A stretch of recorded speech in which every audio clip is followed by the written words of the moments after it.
So welcome for those that are new to the group. My name is Andrew Reiser. I'm the co-founder and president of Mountain Point, but also the user group leader for the manufacturing user group.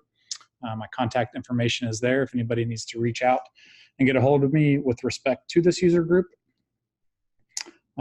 First off, just want to express a thank you to all the members that join and collaborate and communicate with one another within this user group. We've now reached over 500 plus members, which is awesome for being such a relatively new group.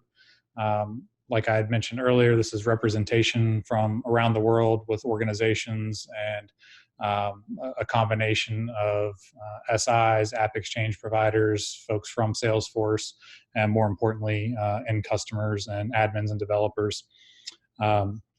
So again, thank you for participating in this.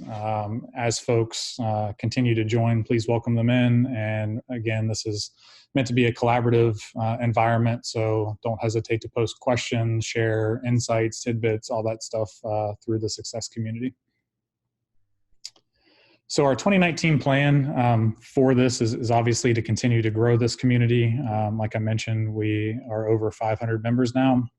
The intent is to remain focused around where the manufacturing cloud and the manufacturing vertical is going and all the different folks in the value chain that kind of contribute to this.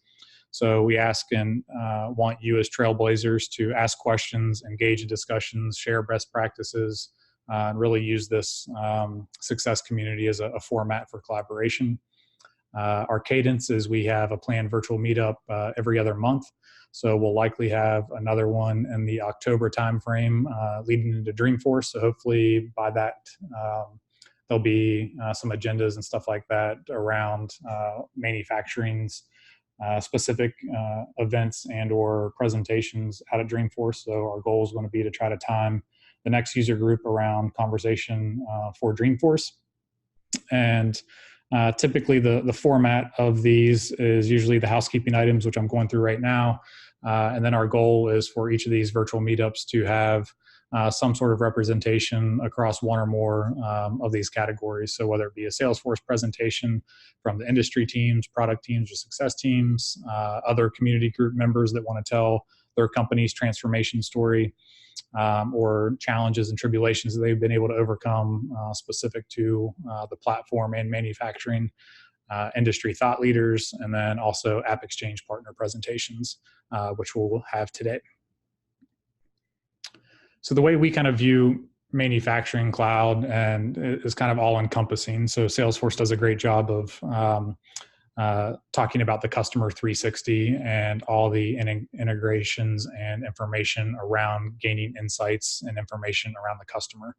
We also feel that in the manufacturing space, it's important to talk about other aspects of the business as well. So things like the shop floor and the supply chain.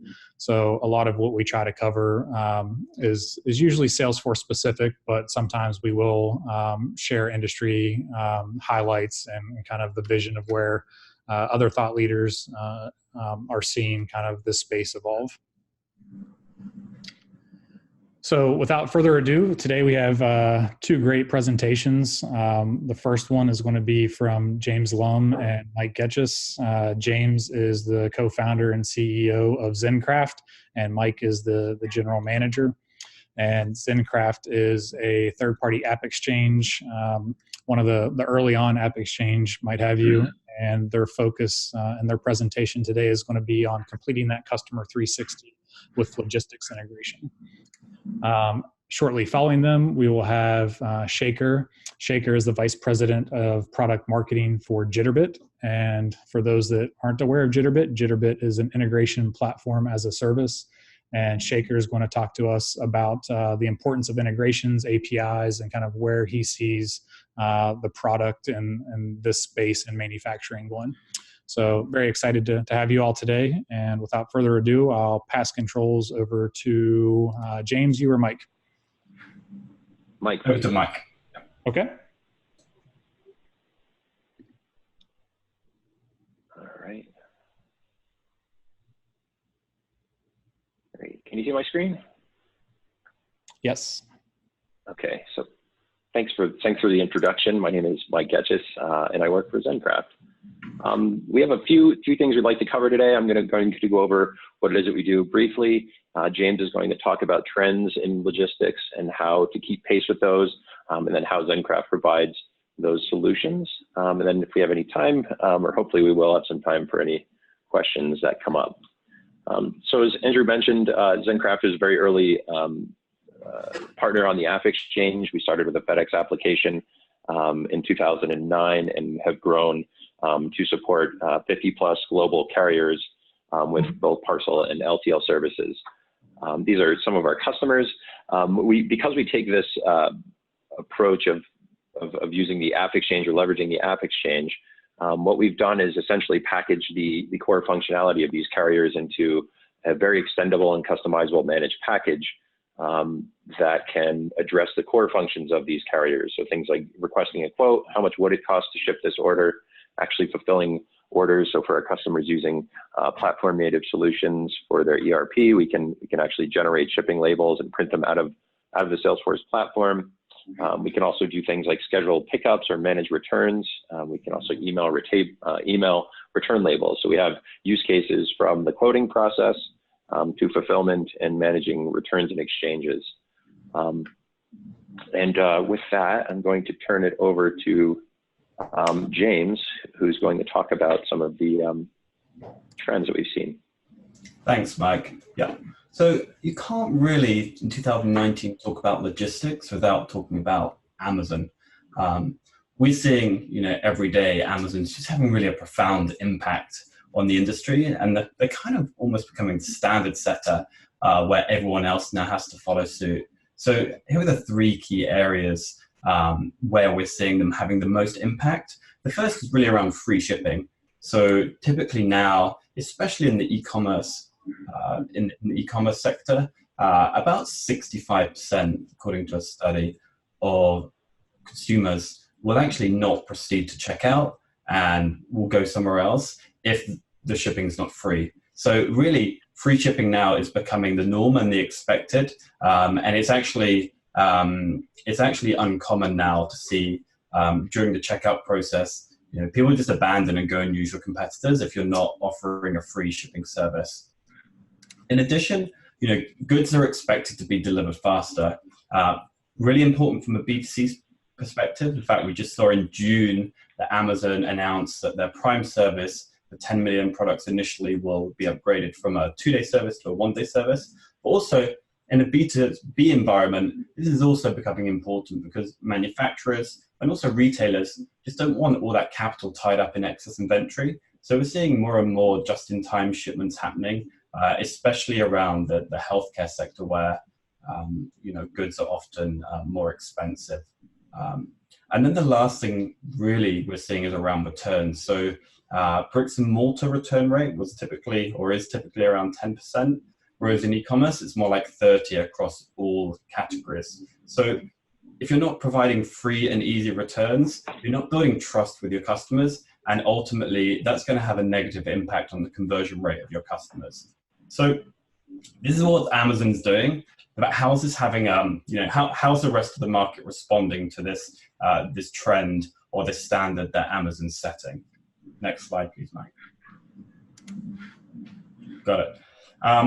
So the first thing we're really seeing is around last mile. So the last mile part of a delivery typically accounts for about 50% of the cost. So that's really that last or the final depot, the delivery from the final depot straight to the consumer.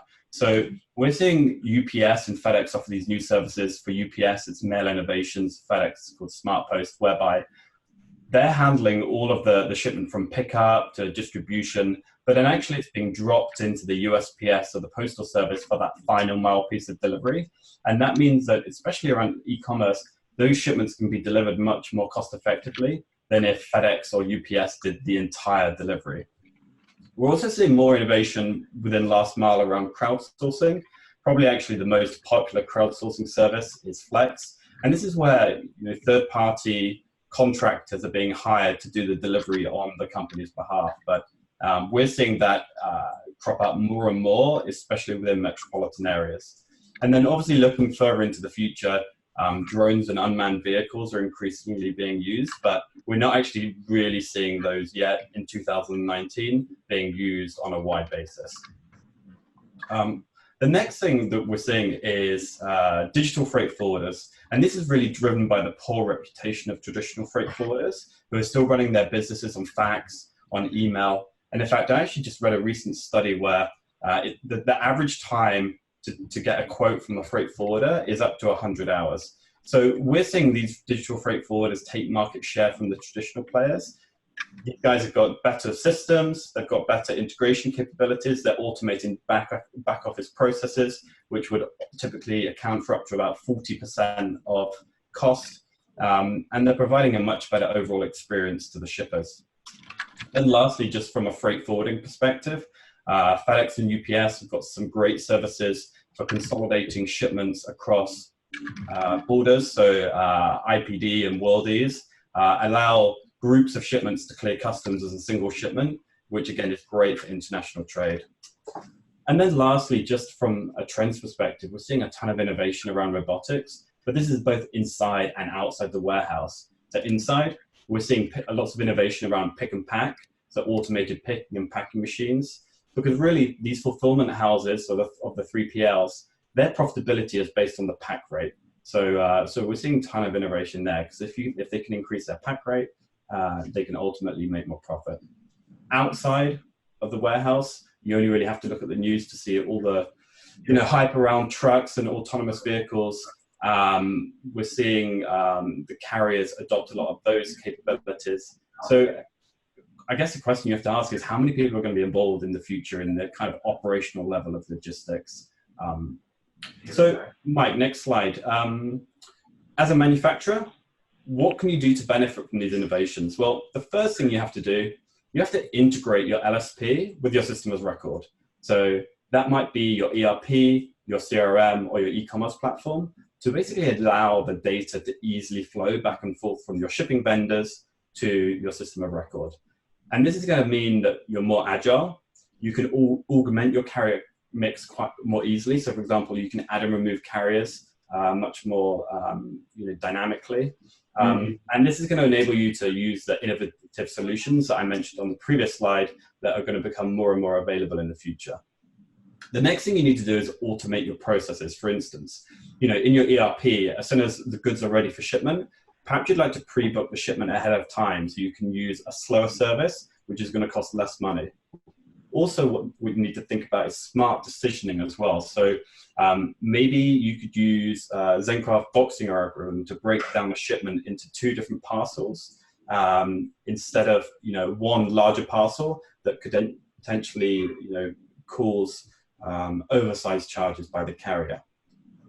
And another thing that you might want to think about is if you're using a 2-day service, well, actually for that destination you're sending the shipment to, a ground shipment might actually have an actual delivery date on the same day as the 2-day service, and it might be up to 50% cheaper. So these are things to look at when you're automating the service. And then another thing on automation that's worth looking at as well is, if you're shipping something and the distance not very long, definitely look at using crowdsourced services to reduce the carbon footprint. So often with the carriers, if you're shipping something 5 miles, it might go 100 miles to a regional distribution center and then back. But actually a local crowdsourced service might be able to do that much quicker, much cheaper, and actually with much less carbon footprint. And then the last thing, once you've done your integration and you've automated those services, the last thing to think about is visibility. So once the goods are in transit, you're going to need to provide proactive notifications to your customers. And also for custom critical goods, so medical devices and healthcare and life sciences shipments, we're seeing lots of AI being used to augment tracking data with external data sources. For example, weather events or big events that are happening at specific locations to make predictions on whether shipments are going to be delayed or not delivered at all. So these are the things to think about, and this is how to prepare for these kind of new trends and new wave of services that are entering the industry. Back to you, Mike. All right, thank you. So I'm going to provide 3 quick demonstrations, being mindful of the time that we have, through 3 different personas. So The first part, and I mentioned it earlier, we bring the core functionality of the carriers into the platform. The first example I'd like to show you is adding a shipping cost to a quote. Now, this is a standard Salesforce quote. You may have seen something like this before. I would be a sales representative that's building a quote, adding line items to a quote. We also have the address details saved against the record as well. And what our piece is a lightning component over here that's going to get a quote. In this case, it's from UPS. So when I click this button, there's a few things that are going to happen. In this case, we've added the weight and dimensions to the quote line items or the product master in Salesforce. Zenkraft also has a boxing algorithm that can solve for the best fit and summarize the weights based on the carrier limit. So for instance, we wouldn't want to have a single box that's over 150 pounds because we would be charged a premium for delivering that package. So what just happened there is the application oriented the items into the physical space, looking at the boxes that are kept in the warehouse if those are available, and then went to UPS, the chosen carrier in this case, queried their rate API based on the account credentials that we've also saved. And what we're looking at is the actual negotiated rates for the available service types. It's also only displaying the service types which are available for the address and packaging dimensions. Now, I can choose here. I can block some of these. We can set them as a default. So I'm going to go ahead and choose 3-day select. And there's a couple of things that are going to happen now. We're going to create a shipment quote in Zenkraft, which is sort of like a queued shipment. Everything that we need to get the rate back from the carrier is essentially the same that we would need to actually book the shipment. So now what we've done is created a record that saves all the parameters that we need to actually fulfill this order later on. We've also updated the shipping cost on the quote itself. This is saved as a record against the quote as well. So just in a few clicks, we had this automated process run in the background through our application, communicating with UPS, it could have been any of our carriers, and returned the cost information. So of course, this shipping cost can come back and be modified. We can add a markup as a percentage. We can provide the published rate instead of the negotiated rate. And that can be based on a rate that's negotiated with each one of the shipping accounts or customer accounts. This queued shipment or quote can then be used to fulfill. So I'm going to take it to the next step. Let's say this deal is closed won. Now I'm going to assume that the company that I'm working for, as I jump over to the shipping user, is using a Salesforce native ERP solution.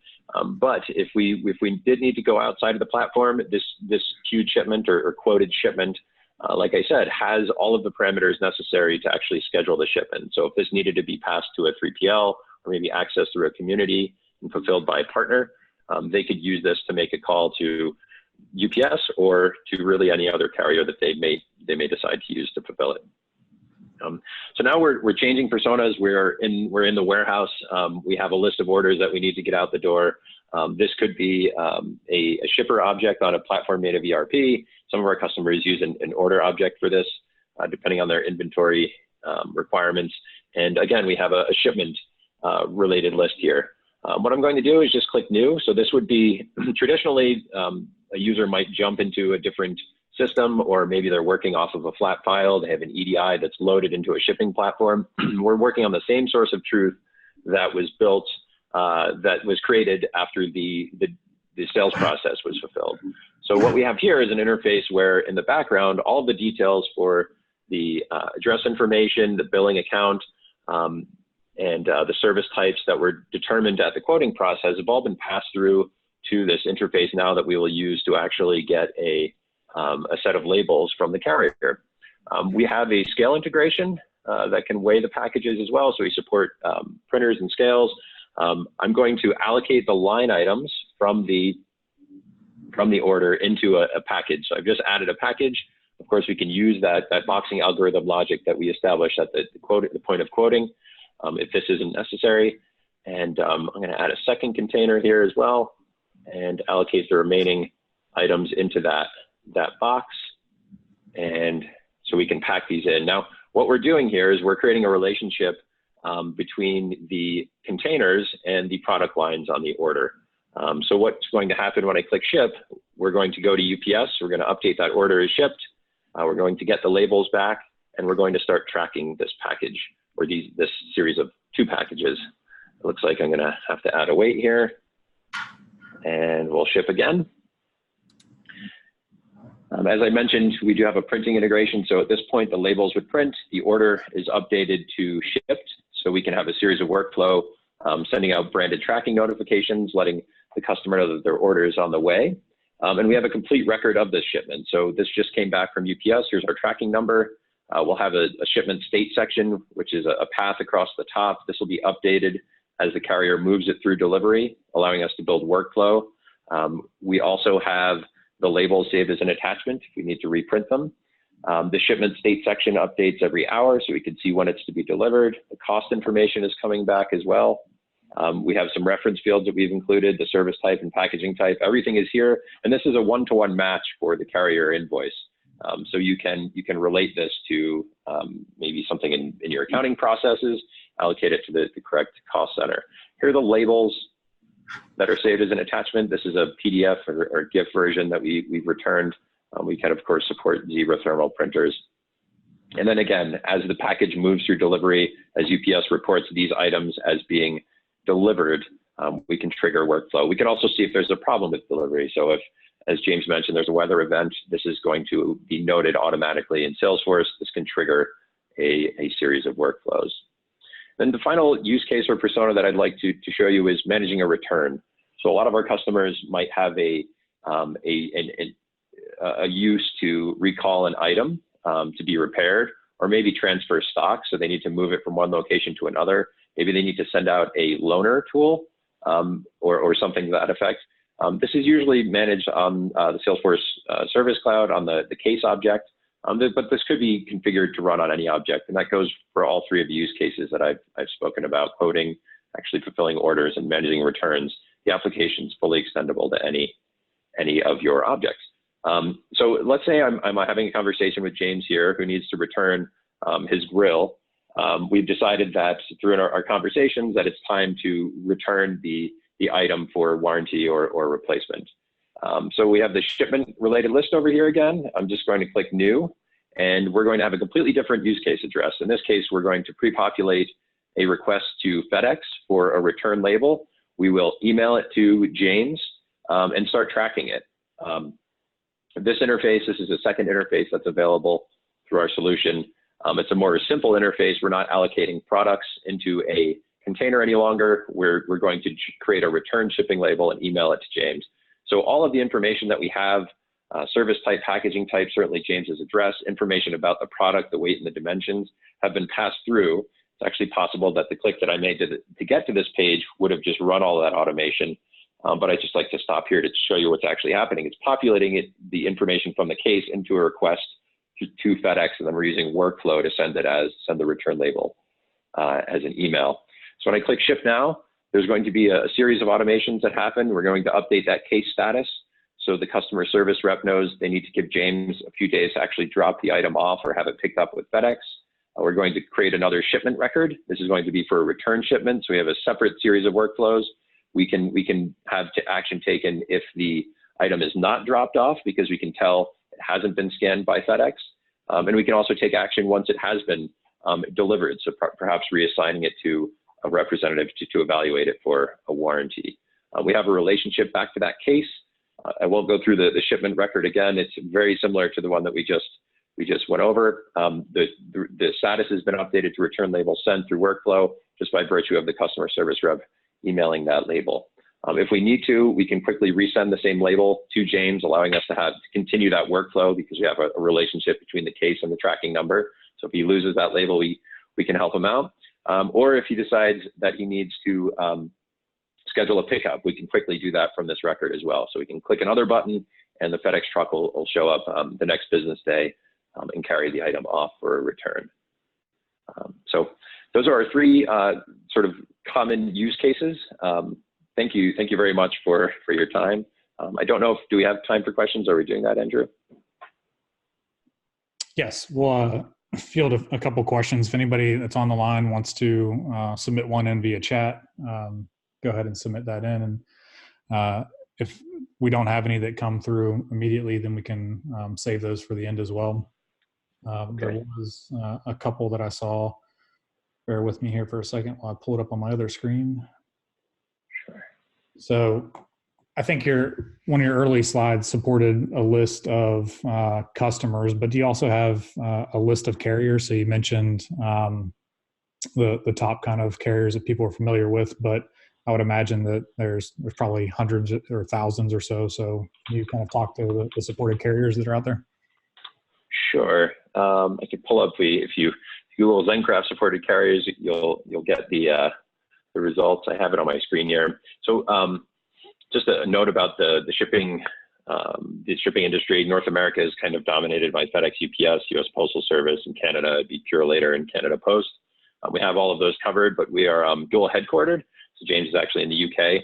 So we have a lot of the postal carriers in Europe covered, and the carriers that are specific to Europe are covered as well. But we're globally certified partners with all of these companies. So a lot of them are working in APAC, Australia, New Zealand.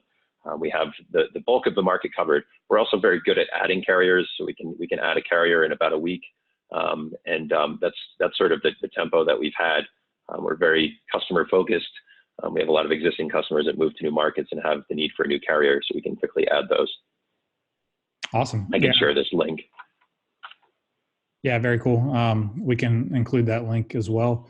I think this was a follow-up that's, I think, pretty similar to what you just answered, but we're a manufacturing company based out of Milwaukee. We ship with 5 freight providers, the Zenkraft or companies like C.H. Robinson and FedEx. And I think you already answered that for us, but if you want to elaborate anything. So LTL or freight carriers are a little bit different. If you're shipping with them, you know what I mean. There's thousands of companies, so we can absolutely plug our application, our shipment object, into either an API or an EDI stream from a specific carrier. We do have a library for those carriers, but it does take a little bit of configuration work to get running, but the functionality can be identical. We also have the ability to open up the shipment record to manage. Some of our customers have their own delivery vehicles, so they can use it to manage their own shipments. We have like an open version that you can define your own page and interface to schedule a shipment with a carrier that might not even have an IT infrastructure for us to connect to. So we see this quite a bit. A company might have just like a mom and shop, or sort of a guy with a couple vans that's delivering locally, or they have a very quick turnaround time. So we do have a way of providing that functionality, even exposing it out through a community license, allowing a third-party user to update things, update records as shipped, capturing signatures and even images as necessary upon delivery. Very cool. Last question that I'm seeing is, we use SAP as our ERP system and have recently rolled out Service Cloud. We'd like to be able to track the shipments in Service Cloud that are managed in SAP. Can Zenkraft provide that functionality? Sure. So there's 2 ways we can do that. We can go to the carrier and request or pull down a list of all of the shipments that have gone on, and then record match them back to the order. Reference fields, if anyone is familiar with shipping knows what I mean there. It's a field that you use to identify it on a third system. So when you ship something with UPS, you can say, this is for order 1, 2, 3. So we can pull that information down from UPS. We have all that completed. It's very easy to set up and configure. Alternatively, we have a lot of companies that will have a stream of order information coming out of SAP into Salesforce to provide sort of the front of the house, the view into what the back of the house is doing, right? So a customer calls and, where's my order? Or I need to redirect that shipment to another location. That's usually handled by somebody on something like Service Cloud. So if that data is already flowing in, we can provide the live updates if that tracking number already exists in the platform. Again, allowing workflow, not just a link to go to UPS and track it. We can do something proactive if there's an exception. Awesome. Mike, James, appreciate you guys taking the time to walk us through Zenkraft. Pretty exciting stuff, and I definitely think is very applicable for a lot of the users on this user group. So like mentioned earlier, this will be recorded and shared out back into the user group. So hopefully this can spur some more dialogue and conversations. And Mike, you also had a great segue for our next presenter talking about integration. So how do we connect the dots between these disparate systems? And Shekar will tee it up for you to tell us about Jitterbit and the power of integration. All right. Thanks, Andrew. So if I can start sharing my screen. I think Mike is still sharing his screen. Yeah, Mike. Oh, sorry. Stop that. Thanks. Stop share. Okay, sorry. Do I need to pass the ball? Yep. Nope, we're good. Can you all see my screen? Okay. Yes. Awesome. All right. Hello, everyone. I'm really pleased to be part of this user group talking about integrations and specifically how Jitterbit can help. So for people who don't know what Jitterbit is, Andrew kind of mentioned early on that we are an enterprise integration platform. So if companies are looking to connect any of their systems, be it their legacy systems, on-prem systems, custom applications, your databases, with any of the modern SaaS applications such as Salesforce. So Jitterbit is one of the leaders in the enterprise integration space. We've been around as a company since 2003. And some of the key highlights that people should know: we are in the leaders quadrant for Gartner MQ for the last 4 years in a row, and trending upwards. Also recognized by Forrester as a strong performer. And not only that, even our customers have rated Jitterbit as one of the best iPaaS vendors in terms of customer satisfaction. So that's kind of a brief overview of the company. And our mission is to help companies empower innovation and deliver exceptional experiences by connecting data, people, and processes. So we want to be helping companies deliver best in-class products and services, connecting any of the world's systems. So Jitterbit Harmony is the enterprise iPaaS platform. So our technology helps companies to reuse business-critical applications and data and bring offerings to market in days, not months. So what that means is typically people are having integration projects to connect Salesforce with an ERP or with a HCM application, or be it a supply chain or a 3PL. So whatever those systems would be, typically most of the customers, I would say about 70% of our customers are able to go live with their projects within 30 days. So that's kind of tremendous, because one of the things that's been a drag is integration has been a big problem. Historically, people have done custom code to solve integrations, which is simply not scalable. So Jitterbit helps to not only automate, but also simplify those processes through drag and drop. Now, there are multiple types of integration vendors. Some of them help you kind of write code even within their platform. So you have some ESBs. But Jitterbit's core value is that we want to make it easy and enjoyable for a typical business user to consume data from application A and send it to application B. So whatever that might be, could be Salesforce and could be any other system that you use. So let me dive a little bit deeper into like the kind of a landscape. So what's happening is we all know Salesforce is one of the most popular SaaS apps, but Cisco conducted a study recently, and according to the study, it was shocking that there are 150,000 unique SaaS apps, and these are your best of breed kind of apps for specific purposes. Could be for commerce, could be content, could be CRM, could be marketing automation, and what have you. So that problem is not abating at any point of time. We are only going to see increased number of apps. Agreed that there's going to be consolidation, but still, overall, the trend is that there is more and more automation and digitization, and a lot more apps solving very different types of problems in the market. So what has happened is that has created what we call as a technology gap. There, on the left, you see a lot of these existing systems that enterprises are carrying since several decades, depending on the age of your company. So most companies have some sort of databases. Depending on the industry, you may have like a mainframes. You could have other things like flat files, FTPs. So people store data and transact information, using many of these systems. And a lot of time, these systems have point-to-point connectivity. So you just bring the system data from system A to system B, but oftentimes a lot of other systems are not able to access data.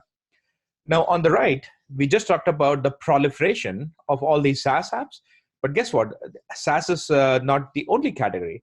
There is also new trends like AI, mobile, IoT, AR, VR, things goes on. So what has happened is there is a big chasm or broadening chasm between existing applications and all these modern systems.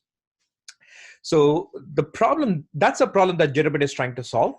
So imagine how this could get very complex and how IT gets overburdened getting to solve and prioritize the connectivity.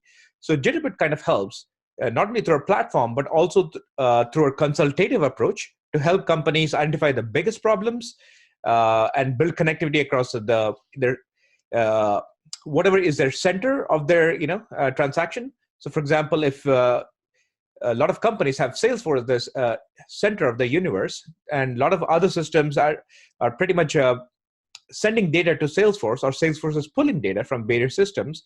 So that's what we're trying to do. So it could be your CRM, it could be ERP or whatever. So we help maintain a single source of truth by connecting all the applications on the left, or even on the across the data stored across many systems that you see on the right into your system of record, and it could even be Salesforce. Now, what that is basically telling everyone is that the center of gravity is shifting. So all that we knew in the past was the center of gravity was basically on-premise. It was probably your SAP on-premise, your big bang applications like Oracle, SAP, and all that, PeopleSoft, where most of the data resided, and these data was connected through a bus or an EAI platform.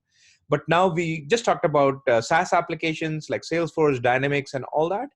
But in addition, you're also seeing your big clouds, right? Your GCP, your AWS, where a lot of people are having data lakes and data swamps, whatever you want to call them, and all the data is being stored because data is being captured in terabytes or petabytes, on a daily basis from IoT, your sensors, all kinds of devices.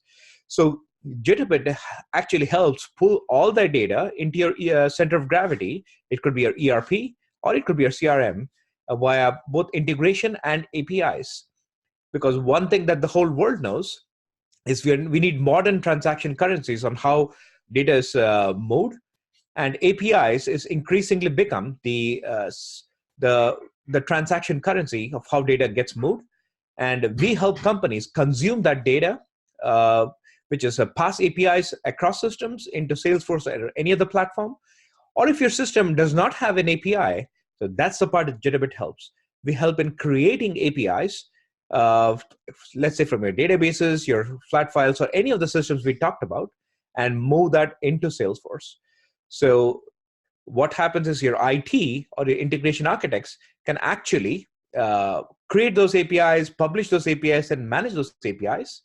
And even more, you can compose innovative applications. So imagine your Uber and applications like that, where what you see now is a modern customer experience application.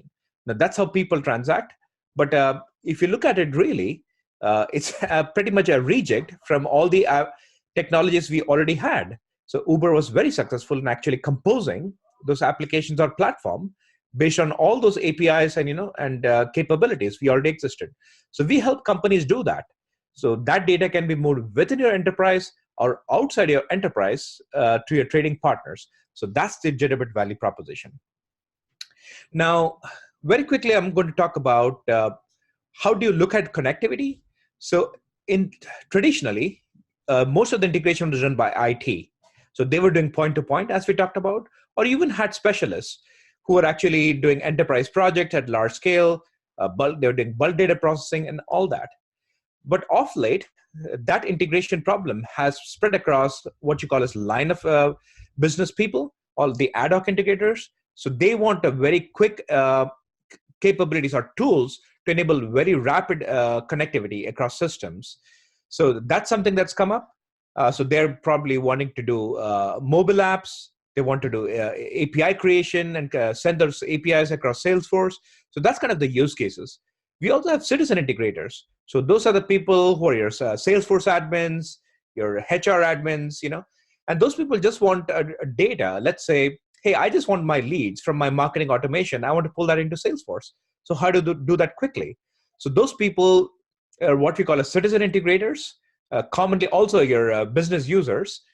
These people are typically non-technical, but if you give them pre-built templates to do those ready-made transactions very quickly, they can pretty much be up and running with the data from system A into the target, which could be Salesforce, in a matter of minutes. So that's kind of the value, and that's also something that Jitterbit delivers. We'll not touch upon digital AI as much in this section. That's a separate conversation, for a separate call. But again, what Jitterbit does is have individual products for each of these personas. So for Design Studio, you could use much more complex integrations with workflows. You could do transformation. You could do scripting. You could do all custom coding. But for ad hoc, where you need drag and drop capabilities, we have the Cloud Studio and the API platform. And also for the citizen users, we have the citizen integrator that comes out of the box with pre-tested and pre-built certified recipes from Jitterbit. So that's something to help you get up and running in a matter of minutes. So this slide pretty much talks to you about how these UI looks like. So we're not going to go into detail, but just to give you a quick highlight of the specific products tailored for these specific personas. Now, with that background on Jitterbit, let me talk about manufacturing. How do we help companies, specifically in manufacturing and supply chain? So some of the big macro trends we are seeing is that companies are talking about market volatility, which is probably by digital disruption or industry disruption. We talked about, earlier that people don't want to carry inventory, so there's a lot of supply chain risk. There's people want to have more and more compliance, how they manage the customer data. You could have GDPR, for example, for European regulations. There's a lot of modern trends we talked about, AI, ML, IoT. We also talked about how we need to deliver high customer expectations, where quality and customer experience is becoming the pivotal differentiator for a lot of companies, as a lot of products are becoming very similar. How you differentiate is service and customer expectation. So what does that mean? It means making data available, making the customer 360 possible by integrating data across every systems into the hands of the user who's making decisions. It could be a CXO making strategic decisions on how the company is executing, or maybe a call center rep who's trying to solve a problem and he wants to know what's the SLA, what's the contracts, what parts have been purchased, everything in one single platform, so that that person can deliver great experience to the person across the line. And also things like, how we, there are also kind of skills shortage. So how do we need to empower people to kind of transact data quickly without making it too hard for people? So these are the macro trends that we're seeing. In terms of business imperatives, what does that mean? It means that we cannot make IT as the bottleneck. So that's kind of the fulcrum of this discussion. That the ability to consume data has to be made simple. The business users need to be access data very quickly. They need to be able to make custom integrations through drag and drop abilities, or at the same time, developers, they want to build something very complex to orchestrate business flows and business processes. They need to also have that ability. So you could have quote to cash or hire to retire, or connected commerce, or any of these business processes. So if you want to do that, you need to have data flowing end to end across a chain, and where integration becomes like the key link enabling that chain.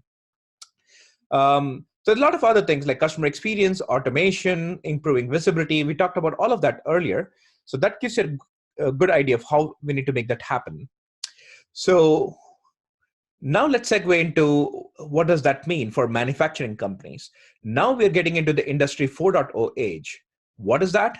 It's all the technologies you see on the outer circle, where it's your autonomous robots, your big data, your AR, additive manufacturing, cybersecurity, industrial IoT. There's a lot of these technologies coming through.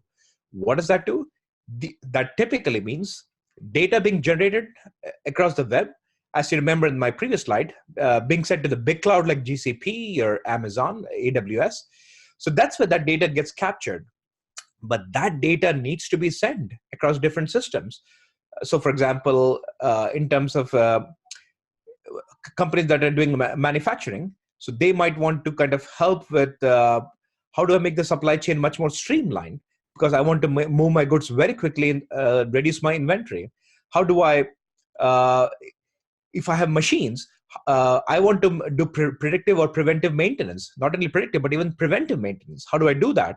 So I need to capture that data through those sensors into my cloud and get that data into hand of the application where there's a dashboard with streaming data. So you need to combine, you need to integrate your data from your IoT into the application that's consuming with real-time analytics. So there are a lot of applications. I mean, you all know where the world is heading, but the glue, and that's what I want to emphasize, the glue here is to integrate this data across the system where your user wants to have access, visibility to that data and make some real-time decisions. So that's where the market is heading. And that's what, Jitterbit is increasingly seeing from our customers who are asking us for help.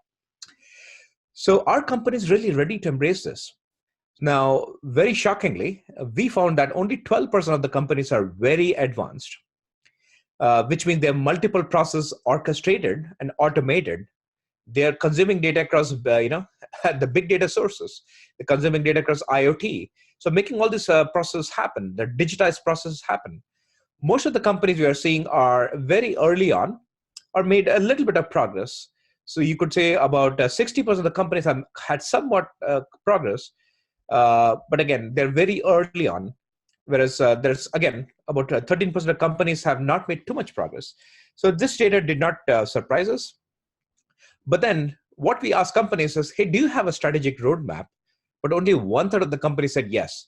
The other 2/3 of the companies are either kind of just in the very early processes or have no clue on how to solve this problem, because either because they don't have a dedicated IT or just because the problem is too big and they're just trying to solve small problems at a time to deliver immediate success, but they haven't started thinking about strategic roadmaps. So this kind of ties with how people are actually doing, where you see that 46% of the people are trying to integrate adjacent functions. And so a lot of these companies are doing on an ad hoc basis because they don't have a strategy. So that's kind of the key takeaway, is that from that, hopefully your eyes would open up if you're listening to this. And you'll have to see that you need to have a cohesive strategy. You need to have a partner who can enable this from a technology perspective, and a partner who can help you execute based on an execution perspective. So here we are talking about, so your system integrators who can help you build a strategy and help you execute. So what are the obstacles? If you're thinking, okay, how do I solve this today? How do I make this happen? So the top 2 or 3 things are typically, again, not very surprising. So the complexity. So people think this is just too complex. And how do I integrate the legacy system, for example? I have all this garbage that, if you remember, pardon my French, there, all this like a legacy stuff I have inherited. I did not create this. This is being handed on to me. So how do I make that happen? How do I connect that? Some people think this is too expensive and I don't have budget for that. And some people think there's so many business process controls. I don't know which ones I need to prioritize first. So those are the top 3. People also think there's like skill issues, there's competing business priorities. But the net is, if you don't have strategy, if you don't work with the right partners, there is no way you can act on this. So if you don't act on this, you will be left behind. Your competitors will surpass you. So that's kind of what I want to leave with. So the final slide I have is, again, what companies are kind of doing to kind of solve these problems. They're trying to make either their ERP or the CRM or their supply chain as kind of the center of universe, have all the systems transact around that. It doesn't matter what's the center of universe. You could decide. It could have multiple center of universe.